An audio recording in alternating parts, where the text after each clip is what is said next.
WilayateFaqih, Iran's government system where religious leader Outranks the president nearly 5 decades after the Islamic Revolution overturned Iran's monarchy. The country stands as the only modern state governed almost entirely by clerical authority. The roots of this transformation lie in the 1979 uprising that forced Shah Mohammad Reza Pahlavi into exile, replacing his Western-backed monarchy with a system led by religious scholars. Today, Iran functions as an Islamic republic, but one that is anything but democratic in the Western sense. The events that led to the current political structure began in early 1978, when mass protests erupted across Iran.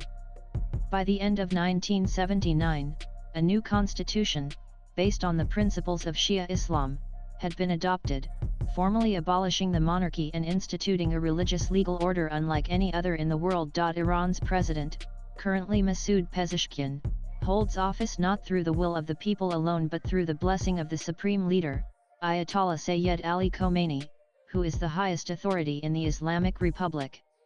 Although Pezeshkian was elected in 2024, he remains subordinate to Khomeini in all state matters. Unlike other presidential systems where the executive holds primary authority, Iran's president acts as an implementer of the supreme leader's directives. And at the center of Iran's unique governance model is WilayateFaqih, translated as the guardianship of the Islamic jurist. This doctrine, grounded in Jafari Shia theology, was elevated to state policy by the revolutionary cleric Ayatollah Ruhollah Khomeini during his exile in Iraq in the 1970s. Originally, WilayateFaqih was a religious concept that allowed clerics to act as guardians for vulnerable individuals such as orphans and widows.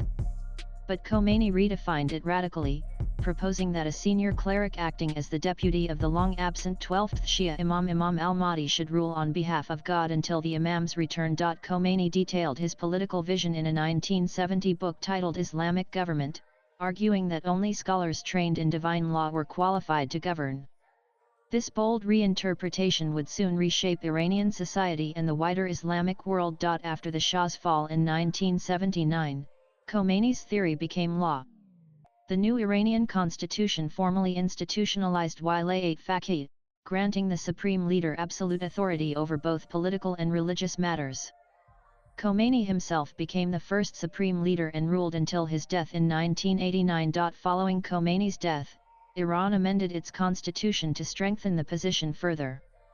The 1989 revisions eliminated the requirement that the supreme leader be the highest-ranking religious jurist Marji Taqlid, paving the way for Khomeini, a mid-ranking cleric at the time, to ascend to power. Under these changes, the supreme leader gained effective control over all branches of government, the military, the judiciary, and the media.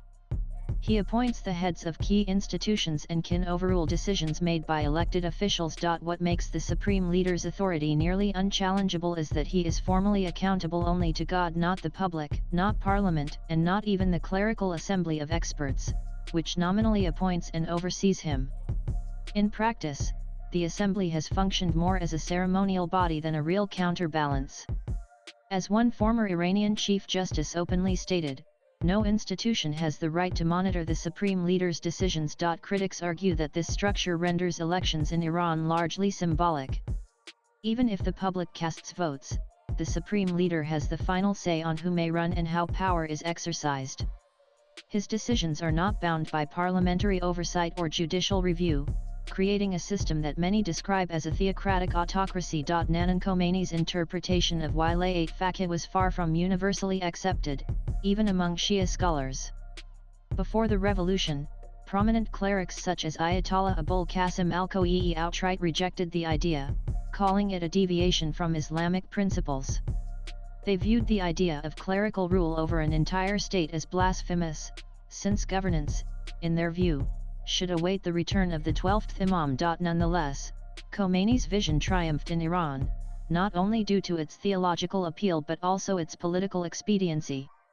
He successfully framed the revolution as both a religious awakening and a liberation from Western influence. Khomeini's ambitions extended beyond Iran. He imagined himself as a unifying leader of the entire Muslim Ummah, akin to the Pope's role in Christianity. While this grand vision fell short, given that most Sunni Muslims rejected the Shield doctrine, his influence did spread across Shia majority movements in the region. Groups like Hezbollah in Lebanon, the Badr organization in Iraq, and the Islamic movement in Nigeria continue to follow Iran's model. Swipe left for next video. However, even within Shia circles, the full implementation of Wilayate-Faqih remains controversial. Some see it as a distortion of traditional Shia theology, while others fear it has centralized power dangerously into the hands of one unelected cleric. Today, Ayatollah Khomeini holds the reins of both spiritual and temporal power in Iran. His position as supreme leader makes him the most powerful man in the Islamic Republic. The Iranian governance model, built on the foundation of Wilayate-Faqih, remains a unique blend of divine mandate and modern statecraft. Latest blogs.